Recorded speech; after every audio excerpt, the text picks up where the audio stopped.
اللہ اللہ اللہ اللہ اللہ اللہ۔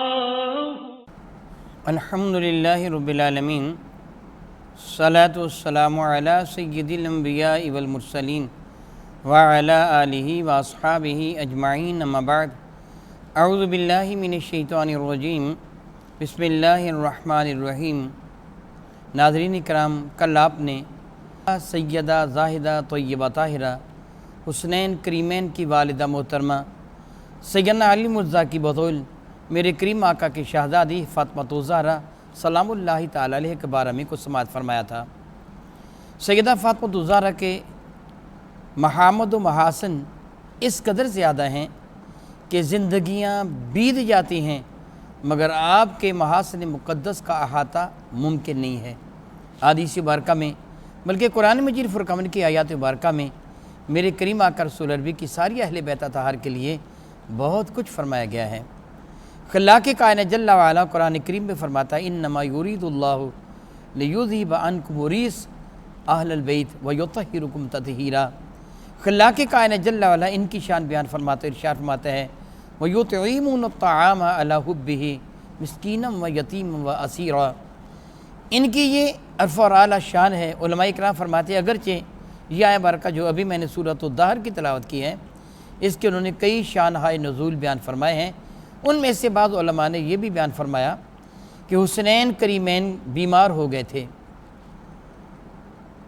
رب کائنات جل وعلا کے حضور جناب علی المرتضیٰ کرم اللہ وجہ کریم نے جناب سیدہ زاہدہ طیبہ طاہرہ فاطمہ الزہرا سلام اللہ تعالی علیہ نے اور جناب سیدہ فضہ جو ان کے گھر کی نوکرانی تھیں، انہوں نے بھی بارگاہ رب العزت میں یہ منت مانی کہ رب کائنات جل وعلا اگر حسنین کریمین کو تو جلد صحت عطا فرما دے تو ہم شکر نعمت میں 3 روزے رکھیں گے۔ خلاق کائنات اپنے شان کریمی کے لائق حسنین کریمین کو بہت جلد صحت عطا فرما دی۔ اپنی نظر پوری کرنے کے لیے، اپنی منت کو پورا کرنے کے لیے ان بزرگوں نے روزہ رکھا۔ سیدنا علی مرتضیٰ نے، سیدہ فاطمہ الزہرا نے، سیدہ فضہ رضی اللہ تعالی عنہم، ان روزہ رکھا۔ عجب بات ہے کہ صبح روزہ سحری کھا کر جو رکھا تھا، ظاہر ہے کہ روزے میں پانی کھانا تو نہیں کھایا پیا جاتا، شام ہو گئی۔ جب شام کو روزہ کی افطاری کا وقت ہوا تو جناب سیدہ فاطمہ الزہرا سلام اللہ تعالی علیہ نے ایک یہودی کی اون کاٹنے کی مزدوری کے بدلہ میں ملنے والی جو ان کو خود چکی میں پیس کر روٹی تیار کی تھی، اور روٹی اس قدر تیار کی تھی کہ گھر کے افراد کے لیے وہ کافی ہو جاتی۔ ان حضرات نے افطاری کے بعد ابھی دسترخوان پر وہ کھانا رکھا تھا کہ کسی نے دروازے پر دستک کی اور بلند آواز سے پکار کے کہا کہ اہل بیت مصطفیٰ، میں ایک مسکین ہوں، مجھے بھوک لگی ہوئی ہے۔ سیدنا علی مرزا فرما لگے یوں کرو، منگتا دروازے پر آیا ہے، خالی ہاتھ لوٹایا جائے درست ہی ہے، میرے حصے کی روٹی اسے دے دو۔ جناب فاطمہ فرمان لگی میرے حصے کی بھی دے دو۔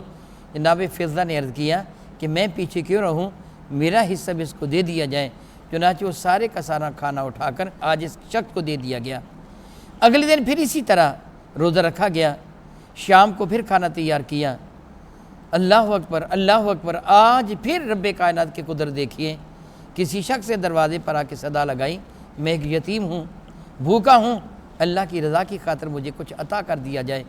تو اہل خانہ نے کل کی طرح آج بھی سارے کا سارا کھانا اٹھا کر اسے عطا فرما دیا۔ پھر تیسرا دن ہوا، آج پھر کھانا تیار ہوا، تو کھانا کھانے کا وقت ہوا تو دروازے پر کسی نے ندا دی میں ایک قیدی تھا جو قید سے رہا ہو کے آیا ہوں، میرے پلے کچھ بھی تو نہیں ہے، کیا کوئی ممکن ہے مجھے کھانا کھلا دیا جائے؟ تو آج بھی سب نے اپنا کھانا اٹھا کر اس قیدی کو پیش کر دیا۔ رب کائنات ان کی شان میں ارشاد فرمایا وَيُطْعِمُونَ الطَّعَامَ عَلَىٰ حُبِّهِ، وہ کھانا پیش کر دیتے ہیں اس کی محبت میں۔ کس کی محبت میں؟ یا تو یہ اللہ کی رضا کی خاطر، یا پھر کہ خود کھانے کو وہ پسند کر رہے ہوتے ہیں کہ کھانا ہم کھائیں، ان کو ضرورت ہے مگر اس کے باوجود اللہ کی رضا کی خاطر وہ کھانا کھلا دیتے ہیں۔ مسکیناً و یتیمن و اسیرا، مسکین کو، یتیم کو یا اسیر کو۔ حضرت جناب سیدہ فاطمہ الزہرا سلام اللہ تعالیٰ علیہ کے یہ اعلیٰ تربیت میرے نبی نے فرمائی تھی۔ ایک دن کا ذکر ہے، میرے کریم آقا تاجدار البجم شفیع معظم رحمۃ اللہ اپنی شہزادی کے یہاں تشریف لائے تو حضرت سیدہ فاطمہ الزہرا کے ہاتھ میں سونے کا ایک ہار تھا۔ جناب سیدہ فاطمہ الزہرا اپنی سہیلی کو دکھا رہی تھیں اور بتا رہی تھیں کہ یہ ہار مجھے حضرت سیدنا علی المرتضیٰ نے لا کے دیا ہے۔ رسول محترم تشریف لائے، آپ نے یہ منظر دیکھا تو الٹے پاؤں واپس تشریف لے گئے۔ جناب سیدہ فاطمہ الزہرا سمجھ گئیں کہ ابا جان کو یہ ہار پسند نہیں آیا، وہ اس گھر میں سونا چاندی اس انداز سے نہیں دیکھنا چاہتے۔ جناب سیدہ فاطمہ الزہرا سلام اللہ تعالیٰ علیہ نے اسی وقت وہ ہار بیچ دیا، اس کی رقم سے ایک غلام خریدا اور غلام خرید کر اللہ تعالیٰ جل وعلا کی راہ میں اس کو آزاد کر دیا۔ اس کے بعد بارگاہ رسالت مآب میں عرض کیا، اے اللہ کے نبی صلی اللہ تعالیٰ علیہ وسلم، میں نے آپ کے روح زیبہ پر کچھ ناراضگی کے آثار محسوس کیے تھے جب آپ کاشان مقدس میں تشریف لائے تھے، تو میں نے محسوس کیا شاید آپ کو یہ ہار پسند نہیں آیا۔ اللہ کے نبی، میں نے اس کو بیچ دیا اور بیچ کر اس کی رقم سے غلام خرید کر آزاد کر دیا۔ یہ سن کر میرے کریم آقا اتنے خوش ہوئے کہ میرے کریم آقا کے مبارک دانت مسکرانے میں ننگے ہو گئے۔ فرمانے لگے، میری بیٹی فاطمہ، تجھے یہی لائق تھا، میں یہ پسند نہیں کرتا کہ میرے گھر والے سونے اور چاندی کو اپنے گھر میں رکھیں، میں چاہتا ہوں کہ اللہ تعالیٰ جل وعلا کی رضا کی خاطر سب کچھ قربان کر دیا جائے۔ جناب سیدہ زاہدہ طیبہ طاہرہ بارگاہ رب العزت پہ کتنی مقبول ہیں۔ حضرت سیدنا صدیق اکبر رضی اللہ تعالیٰ عنہ، سیدنا فاروق اعظم رضی اللہ تعالیٰ عنہ، ان دونوں صحابہ کرام سے یہ مروی ہے۔ صحابہ جلال العیون نے یہ واقعہ بڑی تفصیل کے ساتھ لکھا ہے کہ حضرت سیدنا علی المرتضیٰ کرم اللہ حکیم نے حضرت سیدہ زاہدہ طیبہ طاہرہ فاطمہ الزہرا کے ساتھ شادی کا اظہار نہیں فرمایا تھا۔ حضرت علی کے سوا بعض صحابہ کرام نے بارگاہ رسالت مآب میں یہ عرض کیا تھا، اللہ کے نبی صلی اللہ علیہ وسلم، ہم آپ کے ساتھ تعلق قائم کرنا چاہتے ہیں، یعنی جو رشتہ داری تعلق ہے وہ قائم کرنا چاہتے ہیں۔ سبب اس کا یہ ہے کہ میرے نبی نے اشارہ گرامی قدر فرمایا کہ قیامت کے دن سب کے حسب اور نسب منقطع ہو جائیں گے، مگر میرا رشتہ، میرا تعلق منقطع نہیں ہوگا، باقی سب کے رشتے منقطع ہو جائیں گے۔ اور جہاں تک کہ شہزادی کا تعلق ہے، میرے کریم آقا تاجدار البجم شفیع معظم رحمۃ اللہ نے اس شہزادی کو تو خصوصی اہمیت دی ہے، جس طرح حضرت سیدنا مسور بن مخرمہ رضی اللہ تعالیٰ عنہ ارشاد فرماتے ہیں کہ تاجدار البجم شفیع معظم رحمۃ اللہ نے ارشاد فرمایا، فاطمہ تو بدعۃ منی، فاطمہ تو میرے بدن کا ٹکڑا ہے، اللہ اکبر اللہ اکبر، میرے جسم کا حصہ ہے۔ فمن اغضبنی، جس نے فاطمہ کو ناراض کیا گویا اس نے مجھ کو ناراض کر دیا۔ فاطمہ میرے بدن کا حصہ ہے، اللہ اکبر اللہ اکبر۔ اس کی عزت و عظمت کا اندازہ کون کر سکتا ہے جس کو میرے نبی اپنے جسم انور کا حصہ قرار دیتے ہیں۔ میرے نبی اپنے جسم انور کا حصہ جسے قرار دیں، اس کی عزت و عظمت کا، اس کی شان اور رفعت کا اندازہ کون کر سکتا ہے۔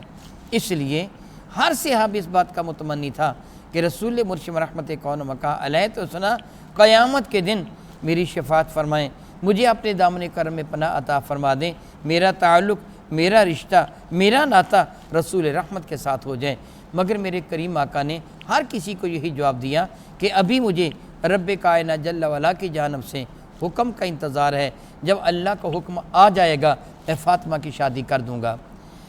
جلال العیون میں لکھا ہے مولا باقر مجلسی نے کہ حضرت سیدنا صدیق اکبر اور حضرت سیدنا فاروق اعظم ان دونوں نے باہم مشورہ کیا اور یہ حضرت علی کی تلاش میں نکلے۔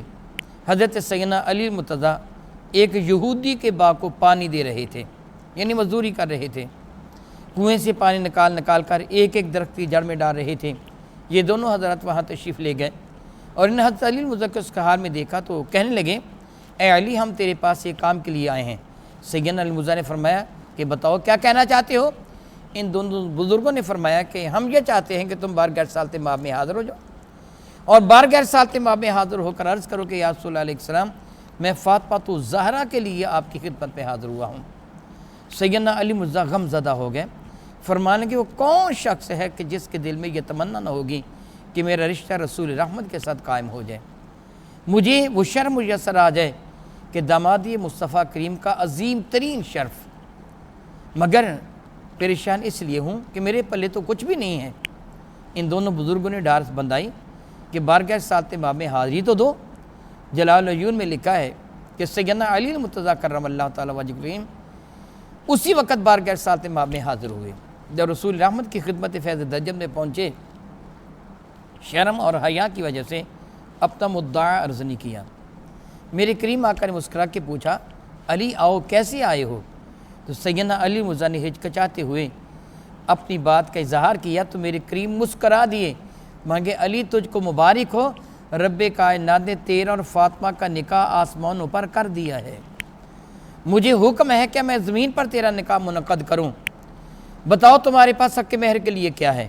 تو سیدنا علی مرزا نے کہا، یا رسول اللہ علیہ السلام میرے پاس بازار تو کچھ نہیں ہے، ایک اونٹ ہے، تلوار ہے، زرہ ہے۔ میرے کریم فرمانے لگے، وہ ختمی زرہ جو میں نے بدر کے دن تمہیں دی تھی وہ ہے نا؟ عرض کیا، یا رسول اللہ ہے۔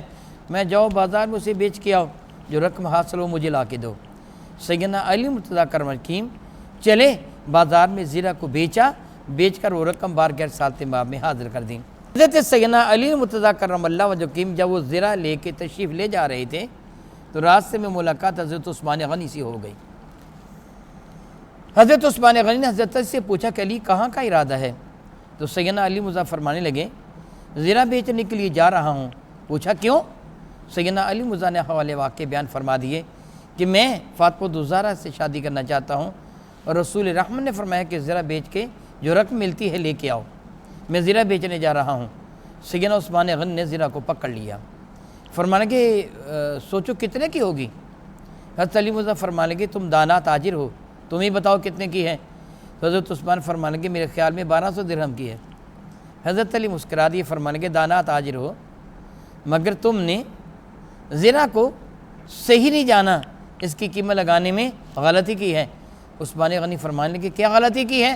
تو علی المرتضیٰ فرمانے لگے زرہ کی قیمت 300-400 درہم سے زیادہ نہیں ہے اور تم اس کی قیمت 1200 درہم لگا رہے ہو۔ حضرت عثمان غنی مسکرا کے فرمانے لگے علی تمہیں نہیں پتہ اس زرہ کی قیمت اتنی ہے؟ حضرت علی فرمانے لگے بازار میں کون 1200 میں زرہ خریدے گا؟ میں سمجھتا ہوں کہ 300 میں خرید لے تو بڑی قیمت ہے، تم 1200 کہہ رہے ہو؟ حضرت عثمان غنی جھٹ فرمانے لگے میں خریدتا ہوں۔ یہ کہہ کے زرہ رکھ لی اور 1200 درہم حضرت علی کو پیش کر دیے۔ سیدنا علی مرزا بہت خوش ہوئے کہ زرہ بہت مہنگی بک گئی۔ حضرت عثمان غنی فرمانے لگے علی اب یہ زرہ میری ہو گئی نا؟ تو علی مرزا فرما گئے ہاں یہ آپ کی ہو گئی، میں نے بیچ لی، 1200 درہم لے لیے۔ حضرت عثمان فرمانے لگے اب جس کو چاہوں دوں؟ علی فرمانے لگے جسے تمہاری مرضی دو۔ تو حضرت عثمان عرض کرنے لگے کہ یہ میں آپ ہی کو پیش کرتا ہوں، زرہ بھی آپ ہی کو پیش کرتا ہوں۔ سبحان اللہ تعالیٰ و بحمدہ، باہم صحابہ کرام کی کتنی محبت تھی۔ الغرض میں کہہ رہا تھا زرہ فروخت کر کے وہ رقم بارگاہ ساتھ باب میں پیش کر دی گئی۔ جلال العیون میں لکھا ہے کہ رسول رحمت صلی اللہ علیہ وسلم نے اس رقم کو اپنی جھولی میں رکھا، ایک مٹھی بھری حضرت سیدنا بلال رضی اللہ تعالیٰ کو عطا فرما دی، ایک مٹھی بھری حضرت سیدنا عمار بن یاسر کو عطا فرما دی، اور کچھ 2-3-4 مٹھیاں بھر کر صحابہ کو عطا فرمائیاں اور ابو بکر صدیق کو عطا فرما دی رقم، اور صحابہ کو حکم دیا تم بازار جاؤ فاطمہ الزہرا کے لیے جہیز کا سامان خرید کے لاؤ، خوشبو خرید کے لاؤ، اور حکم دیا جو چیز خریدے ابو بکر کے مشورہ کے ساتھ خریدے۔ چنانچہ سیدنا صدیق اکبر کے مشورہ کے ساتھ چادر، پیالے، ایک مشکیزہ، چکی اور کچھ بادیاں، کچھ ایسی اشیاء جو گھریلو تھیں، مختصر سا سامان خرید کر بارگاہ رسالت باب میں پیش کر دیا گیا۔ میرے کریم آقا تاجدار البوجم شفیع معظم رحمت کون و مکان علیہ السلام نے حضرت بلال کو ارشاد فرمایا جاؤ انصار کو فلاں مہاجروں کو بلا لو۔ انصار المہاجرین کو بلا لیا گیا۔ چنانچہ اس مبارک محفل میں میرے کریم آقا نے اپنی بیٹی کا نکاح سیدنا علی المرتضیٰ کرم اللہ وجہہ کے ساتھ فرما دیا۔ سیدنا علی مرزا کے پاس اپنا گھر نہیں تھا، حضرت سیدنا علی مرزا نے کرائے کا مکان لیا اور جناب سیدہ کو کرائے کے مکان میں لے گئے۔ میرے کریم آقا تاجدار البوجم شفیع معظم رحمت اللہ ایک دن ملنے کے لیے وہاں تشریف لے گئے تو فرمانے لگے فاطمہ تمہارا گھر میرے گھر سے ذرا فاصلے پر ہے، میرا جی چاہتا ہے کہ تیرا گھر میرے گھر کے قریب آ جائے۔ سبحان اللہ تعالیٰ و بحمدہ، کتنا پیار تھا میرے نبی کے دل میں اپنی لخت جگر کے لیے۔ جناب فاطمہ الزہرا سلام اللہ تعالیٰ نے عرض کیا، ابا جان حارثہ بن نعمان میرے نبی کے صحابی ہیں اور انصار صحابی ہیں، یا رسول اللہ حارثہ بن نعمان کے مکانات مسجد نبی کے قریب قریب بہت سارے ہیں، انہیں فرمائیے کہ ایک مکان وہ آپ کو دے دیں۔ تو میرے کریم آقا فرمائیں گے، فاطمہ مجھے حیا آتا ہے کہ حارثہ بن نعمان پہلے ہی بہت کچھ سخاوت کر چکے ہیں، میں کس طرح ان سے کہوں کہ مکان مجھے دے دو۔ یہ بات کسی نہ کسی طرح حضرت حارثہ بن نعمان تک پہنچی، وہ بارگاہ رسالت مآب میں حاضر ہوئے، اور اس وفا شعار غلام نے جو عرض کیا مفہوم اس کا یہ بنتا ہے، یا رسول اللہ صلی اللہ علیہ وسلم، مجھے اس اللہ کی قسم جس کے دست سے قدرت پہ میری جان ہے، مجھے وہ مکان جو میرے قبضہ میں ہے اس کے مقابلہ میں وہ مکان زیادہ محبوب ہے جو آپ کے قبضہ میں ہوگا۔ مجھے پتہ چلا ہے کہ آپ کو اپنی لاڈلی کے لیے مکان کی ضرورت ہے، یا رسول اللہ ارشاد فرمائیے جس مکان کی جانب آپ اشارہ فرمائیں گے میں وہی پیش خدمت کر دوں گا۔ میرے کریم آقا نے اپنے وفا شعار غلام کے اس پیشکش کو قبول فرمایا، اور جناب سیدہ عائشہ الصدیقہ کے ساتھ والا مکان جو حارثہ بن نعمان کا مکان تھا، میرے کریم آقا نے وہ مکان ان سے لے لیا۔ اب جناب فاطمہ الزہرا سلام اللہ تعالیٰ علیہا اس نئے مکان میں منتقل ہو گئی تھیں جو حضرت عائشہ صدیقہ کے مکان کی ہمسائیگی میں تھا۔ میرے اور آپ کے کریم آقا رسول برشم رحمت عالم صلی اللہ علیہ وسلم نے حضرت عائشہ صدیقہ اور جناب سیدہ زاہدہ طیبہ طاہرہ فاطمہ الزہرا سلام اللہ تعالیٰ علیہا، ان دونوں کے مکان کے درمیان جو دیوار تھی حضور نے اس پہ چھوٹا سا ایک سوراخ کر لیا، یعنی ایک کھڑکی نما شے بنا لی، وہاں سے اپنی بیٹی کی خیریت دریافت کر لیا کرتے تھے۔ اور جب نماز پڑھنے کے لیے میرے نبی مسجد نبی میں تشریف لاتے، کسی بھی ام المومنین کے ہاں سے ہو کے تشریف لاتے، تو جب دروازہ فاطمہ الزہرا پہ ہوتے تو میرے کریم آقا ان کو سلام فرما کر آگے گزرتے، اور سلام کا انداز سے السلام علیکم یا اہل البیت، اے گھر والو تم پر اللہ تعالیٰ کی جانب سے سلامتی نازل ہو۔ روزانہ فجر کے وقت میرے نبی سلام فرما کر اپنی بیٹی کو پھر میرے کریم آقا رسول اللہ مسجد میں تشریف لے جاتے۔ جناب سیدہ زاہدہ طیبہ طاہرہ فاطمہ الزہرا سلام اللہ تعالیٰ علیہ کی مبارک زندگی اللہ رب العزت جل وعلا کی نعمتوں پر اللہ کے کائنات کے شکر میں ہی گزری ہے۔ مشہور حدیث مبارکہ ہے کہ جناب سیدہ زاہدہ طیبہ طاہرہ فاطمہ الزہرا سلام اللہ تعالیٰ سارا دن رب کائنات کی عبادت میں بسر فرما دیتی، قرآن کریم کی تلاوت کرتی، چکی پیستی تب بھی تلاوت قرآن پاک ہو رہی ہوتی، حسنین کریمین کو گود میں اٹھاتی تب بھی تلاوت قرآن کریم ہو رہی ہوتی۔ انہی کی تلاوت کا صلہ تھا نا کہ امام حسین نے نیزے کی نوک پر بھی قرآن کریم کی تلاوت کی ہے۔ سیدہ فاطمہ الزہرا سلام اللہ تعالیٰ علیہ نہایت ہی عاجزی کے ساتھ خشوع و خضوع کے ساتھ بارگاہ رب العزت میں نماز ادا کیا کرتی تھیں۔ مرقوم ہے ایک دن یعنی ایک شب نماز عشاء کے بعد یہ صلاۃ اللیل کے لیے کھڑی ہوئیں۔ یاد رکھیے جگہ میں تھوڑی سی تشریح کر دوں، اگر کوئی شخص ساری رات جاگتا رہے نماز پڑھے تو رات پڑھی جانے والی نماز کو صلاۃ اللیل کہیں گے، لیکن اگر سو جائے سو کر اٹھے تو صلاۃ اللیل کا نام تہجد ہو جائے گا۔ یہ نام میں ہی صرف فرق ہے، تہجد جد و جہد سے ہے کہ تکلف کے ساتھ اٹھ کر پڑھی جانے والی نماز۔ جہاں تک ثواب کا تعلق ہے کہ صلاۃ اللیل اور تہجد میں کوئی فرق ہے نہیں، کوئی فرق نہیں، فرق یہ ہے کہ جس میں خشوع و خضوع تقوی و طہارت جتنا زیادہ ہوگا اس کا مرتبہ اسی قدر بلند ہوگا۔ جناب فاطمہ الزہرا صلاۃ اللیل کے لیے نماز عشاء کے بعد کھڑی ہوئیں، سجدہ میں سر رکھا اور بارگاہ رب العزت میں اپنی معروضات کو پیش کرنا شروع کر دیا۔ اللہ اکبر اللہ اکبر، سجدہ اتنا طویل ہو گیا کہ سیدنا بلال حبشی نے صبح کی اذان کہہ دی، گھبرا کے سر اٹھا کے کہنے لگیں آج میرا سجدہ کچھ لمبا ہو گیا یا رات چھوٹی ہو گئی ہے۔ اللہ اکبر، کتنا خشوع و خضوع تھا، کتنی محبت تھی جناب سیدہ فاطمہ الزہرا سلام اللہ تعالیٰ علیہ کو رب کائنات کے حضور سجدہ میں سر رکھنے کی۔ عبادت میں کتنا خشوع و خضوع تھا، کیوں نہ ہوتا میرے نبی نے ان کو اپنے جسم کا ٹکڑا کرا دیا ہے۔ تاجدار بوجم شفیع معظم رحمت عالم صلی اللہ علیہ وسلم کا ارشاد گرامی قدر ہے کہ جو کوئی میری اہل بیت اطہار کے ساتھ بھلائی کا سلوک کرے گا، نیکی کا سلوک کرے گا، میں اللہ کا نبی وعدہ کرتا ہوں کہ قیامت کے دن میں اسے اس کا اجر عطا کروں گا، اسے اس کا بدلہ عطا فرماؤں گا جو میری اہل بیت اطہار کے ساتھ نیکی کا سلوک کرے گا۔ بہت ساری احادیث مبارکہ میں میرے اور آپ کے کریم آقا رسول عربی شفیع معظم رحمت کون و مکان کے ارشادات گرامی قدر اس بات کی واضح ترین دلیل ہیں کہ میرے کریم آقا نے اپنے اہل بیت سے محبت کا حکم دیا، صحابہ سے محبت کا حکم دیا۔ کیونکہ آج موضوع سیدہ فاطمہ الزہرا ہے، اس لیے میں اہل بیت اطہار کی بات کر رہا ہوں۔ جامع ترمذی کی حدیث مبارکہ ہے، سیدنا زید بن ارقم رضی اللہ تعالیٰ عنہ حدیث مبارکہ کے راوی ہیں۔ الفاظ حدیث ہیں، ان زید بن ارقم رضی اللہ تعالیٰ عنہ قال قال رسول اللہ صلی اللہ تعالیٰ وسلم، سیدنا زید بن ارقم رضی اللہ تعالیٰ فرماتے کہ اللہ تعالیٰ کے رسول نے ارشاد فرمایا صلی اللہ تعالیٰ وسلم، انی تارکم فیکم، سنو اے لوگو، قیامت تک آنے والے لوگوں، پہلے گروہ صحابہ سے خطاب ہے، پھر ان کے توسط سے قیامت تک آنے والے لوگوں سے، انی تارکن فیکم ما ان تمسکتم بہ لن تضلوا بعدی، میرے نبی نے فرمایا میں تمہارے اندر وہ چیز چھوڑ کے جا رہا ہوں، اگر اس کے دامن کرم کو تم پکڑے رہو گے تو میں اللہ کا نبی اعلان کرتا ہوں میرے بعد کبھی بھی گمراہ نہیں ہوگے۔ میرے نبی نے فرمایا میرے بعد کبھی بھی گمراہ نہیں ہوگے۔ احدہما اعظم من الآخرہ، میں جو تمہارے اندر چھوڑ کے جا رہا ہوں وہ دو چیزیں ہیں، ایک چیز دوسری سے زیادہ درجے والی ہے، یعنی وراء الورا ہے، ایک سے بڑھ کر ایک درجہ ہے۔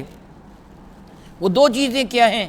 میرے نبی نے فرمایا پہلی چیز کتاب اللہ حبل ممدود، پہلی چیز وہ اللہ کی کتاب ہے، قرآن مجید فرقان مجید۔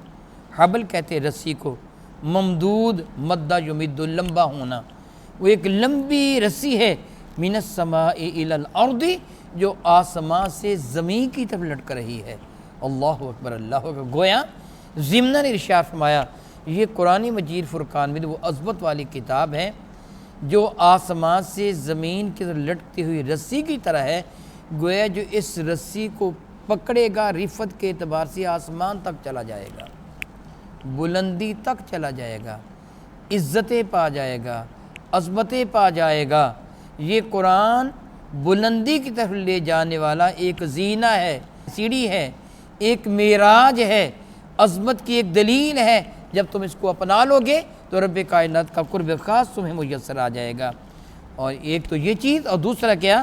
وَعِتْرَتِي اہل بیتی، میری عطرت، میری اہل بیت اطہار یہ تمہارے اندر موجود ہے، ان کے دامن کم سے وابستہ ہو جاؤ، ان کے ساتھی بن جاؤ۔ میرے کریم فرمانے گے وَلَن يَتَفَرَّقَا حَتَّى يَرِدَ عَلِيَّ الْحَوْض، یہ دونوں جدا نہیں ہوں گے یہاں تک کہ حوض کوثر تک پہنچ جائیں گے۔ فَانظُرُوا كَيْفَ تَخْلُفُونِي، میں دیکھوں گا میرے بعد تم کیا ان کے ساتھ سلوک کرتے ہو، فیہما، ان دونوں میں۔ امام ترمذی فرماتے ہیں کہ رسول مرشد رحمت فرمایا میں دیکھوں گا کہ میرے بعد ان کے ساتھ تم کیا سلوک کرتے ہو، تمہارا قرآن سے کیا سلوک ہے، میرے اہل بیت اطہار سے کیا سلوک ہے۔ گویا میرے کریم آقا تاجدار ارب و عجم شفیع معظم رحمت عالم صلی اللہ تعالیٰ علیہ وآلہ وسلم نے اپنی اہل بیت اطہار کے ساتھ محبت کرنے کا، اپنی اہل بیت اطہار کا احترام کرنے کا، ان سے تمسک کرنے کا میرے کریم آقا صلی اللہ علیہ وسلم نے حکم دیا۔ علماء اس کے تحت نقل فرماتے ہیں میرے نبی نے یہ جو فرمایا کہ میری اہل بیت اور قرآن کبھی بھی جدا نہیں ہوں گے، سبحان اللہ تعالی و بحمدہ، سبحان اللہ تعالی و بحمدہ، اس تناظر میں دیکھیں تو سید کبھی بھی قرآن مجید فرقان کے احکامات کے نافرمانی نہیں کر سکتا۔ جو اللہ اس کے رسول کے احکامات ہیں سادات کرام اس کو پوری طرح اپنائیں گے، یہی ان کی ذمہ داری ہے۔ میرے نبی نے یہی اشارہ فرمایا جو میری اولاد، میں یہاں ایک بات عرض کروں گا، سیدنا امام جعفر صادق رضی اللہ تعالیٰ عنہ، اللہ تعالیٰ جل وعلا کے بہت ہی برگزیدہ بندے اور بہت ہی صاحب کرامت، ان کی کرامتوں کا تذکرہ شروع کروں گا تو سارے کا سارا وقت بیت جائے گا۔ ایک دن کا ذکر ہے، آپ اپنے دوستوں کے ساتھ بیٹھے ہوئے تھے، فرمانے لگے کہ بھائی ایک وعدہ کرو۔ ساتھیوں نے کہا حضور فرمائیے کیا وعدہ؟ تو فرمانے لگے وعدہ یہ کرو جو جنت میں جائے گا نا باقیوں کو ساتھ لے کے جائے گا۔ دوست خوش ہو گئے، کہنے لگے حضور اس پہ تو ہمارا ہی فائدہ ہے۔ کہ آپ دل بندے مرتضیٰ ہیں، نسل مصطفیٰ ہیں، تو آپ تو جنت میں جائیں گے، آپ ہمیں ساتھ لے کے جائیں گے۔ یہ سن کر سیدنا امام جعفر صادق رضی اللہ عنہ رو پڑے، فرمایا کہ مجھے حیا آتا ہے کہ کل قیامت کے دن میرے نبی مجھے فرمائے کہ اے جعفر میری اولاد تھا مگر تیری کرتوتیں کیسی تھی، حالانکہ آپ تو بہت ہی بلند مقام والے تھے، اللہ کے بہت ہی قریبی تھے، اللہ کے برگزیدہ بندے تھے، لیکن آپ رو پڑے۔ سید زادے کو ایسا ہی ہونا چاہیے کہ اللہ تعالیٰ جل وعلا کا قرب حاصل کرنے کے لیے تغدو کرنی چاہیے۔ میرے نبی نے فرمایا یہ حوض کوثر تک میرے ساتھ آ جائیں گے، سبحان اللہ تعالیٰ و بحمدہ، سبحان اللہ تعالیٰ و بحمدہ۔ میرے نبی صلی اللہ تعالیٰ علیہ وآلہ وبارک وسلم سیدہ زاہدہ طیبہ طاہرہ فاطمہ الزہرا سے خصوصی پیار فرماتے تھے، جس طرح حضرت سیدنا جمع بن عمیر فرماتے ہیں قال دخلت مع امتی علی عائشہ، فرماتے میں اپنی پھوپھی جان کے ساتھ عائشہ صدیقہ کے پاس آیا تو فسألت، میری پھوپھی نے سوال کیا کہ ای الناس کان احب الی رسول اللہ، قالت فاطمہ، میری پھوپھی نے حضرت عائشہ سے پوچھا جب میرے کریم آقا دنیا سے تشریف لے گئے تھے، اس بعد کی بات ہے، فرماتے ہیں میری پھوپھی نے حضرت عائشہ صدیقہ سے پوچھا عائشہ اماں جان ارشاد فرمائیے رسول رحمت کس سے بہت زیادہ محبت فرماتے تھے؟ حضرت عائشہ نے فرمایا کہ فاطمہ الزہرا سے محبت فرماتے تھے۔ میری پھوپھی نے کہا فقیل من الرجال، پوچھا مردوں میں کس سے محبت بہت زیادہ فرماتے تھے؟ قالت زوجہا، فرمانے لگی ان کے زوج حضرت علی سے محبت فرماتے تھے۔ سبحان اللہ تعالیٰ و بحمدہ۔ ایک طرف اس جگہ پتہ چلتا ہے رسول رحمت ان سے کتنا پیار فرماتے تھے، دوسرا پتہ چلتا ہے کہ عائشہ صدیقہ کتنا پیار کرتی تھیں۔ انہوں نے معاذ اللہ تعالیٰ سبحانہ اللہ کنجوسی سے کام نہیں لیا، بلکہ کھلے دل سے اعتراف کرتے ہوئے بتا دیا کہ رسول محتشم رحمت عالم صلی اللہ تعالیٰ علیہ وآلہ وبارک وسلم تاجدار اربوجم شفیع معظم رحمت کون و مکان علیہ السلام جناب فاطمہ الزہرا سلام اللہ تعالیٰ علیہ سے بہت زیادہ پیار فرماتے تھے۔ رسول رحمت کی رہت مبارکہ کے بعد جناب سیدہ زاہدہ طیبہ طاہرہ فاطمہ الزہرا سلام اللہ تعالیٰ علیہ علی رہنے لگیں۔ میرے کریم آقا رسول عربی کی جدائی ان کے لیے ناقابل برداشت صدمہ تھا، بلکہ یہ چیز حقیقت ہے کہ رسول رحمت صلی اللہ علیہ وسلم کی رحلت مبارکہ کے بعد کسی نے بھی جناب فاطمہ الزہرا کو ہنستے ہوئے نہیں دیکھا، مسکراتے ہوئے نہیں دیکھا۔ یہ غم ان کو اس طرح گھلا رہا تھا جس طرح پانی میں نمک گھل جاتا ہے۔ دن بدن طبیعت ناساز ہوتی گئی۔ ربیع الاول کے بعد ربیع الثانی، پھر جمادی الاولیٰ، پھر جمادی الثانی، پھر رجب اور شعبان کا مہینہ، اور پھر رمضان المبارک۔ رمضان المبارک کی 3 تاریخ کو جناب سیدہ زاہدہ طیبہ طاہرہ فاطمہ الزہرا سلام اللہ تعالیٰ علیہ نے شہزادوں کو غسل دیا اور خود بھی مبالغے کے ساتھ غسل فرمایا۔ اسماء بنت امیس، حضرت سیدہ ام سلمہ رضی اللہ تعالیٰ عنہ یہ بارگاہ مرتضوی میں حاضر تھیں سیدہ فاطمہ الزہرا کی خدمت کے لیے۔ ضمناً میں آپ کو بتا دوں اسماء بنت امیس ان دنوں سیدنا ابو بکر صدیق کی زوجیت میں تھیں۔ عظمت کا اندازہ اس بات سے کیجئے خلیفۃ الرسول کی بیوی فاطمہ الزہرا کی نوکرانی ہیں، کنیز ہیں، ان کے گھر کا کام کاج کرنے والی ہیں۔ اسماء بنت امیس رضی اللہ تعالیٰ عنہ سے سیدہ فاطمہ الزہرا نے غسل کے بعد فرمایا میں دنیا سے جانے والی ہوں، میں خیال کرتی ہوں کہ میں دنیا سے جاؤں تو پھر میں کس انداز سے میری چارپائی کو بقیع شیفہ کی جانب لے جایا جائے گا، کیا فوت ہو جانے کے بعد میرے جسم پہ کپڑا ڈال کے لے جایا جائے گا؟ تو سیدہ اسماء بنت امیس نے کھجور کی چند شاخیں لے کر چارپائی کے اوپر باندھ کر ایک ڈولی نما شے بنا کے کہا حبشہ میں خواتین کے جنازے کو ایسے لے جایا جاتا ہے۔ فاطمہ الزہرا بہت زیادہ خوش ہوئیں، فرمایا اسماء میرے جنازے کو تو ہی تیار کرنا۔ اللہ اکبر، شرم و حیا کی پیکر جناب سیدہ زاہدہ طیبہ طاہرہ عائشہ صدیقہ کی رحلت مبارکہ کے بعد آپ کی چارپائی پر جنازے کو رکھ کے اسی طرح چارپائی کو تیار کیا گیا اور رات کے وقت آپ کو جنت البقیع شیفہ میں دفن کر دیا گیا۔ انا للہ و انا الیہ راجعون۔ اللہ اللہ اللہ الله الله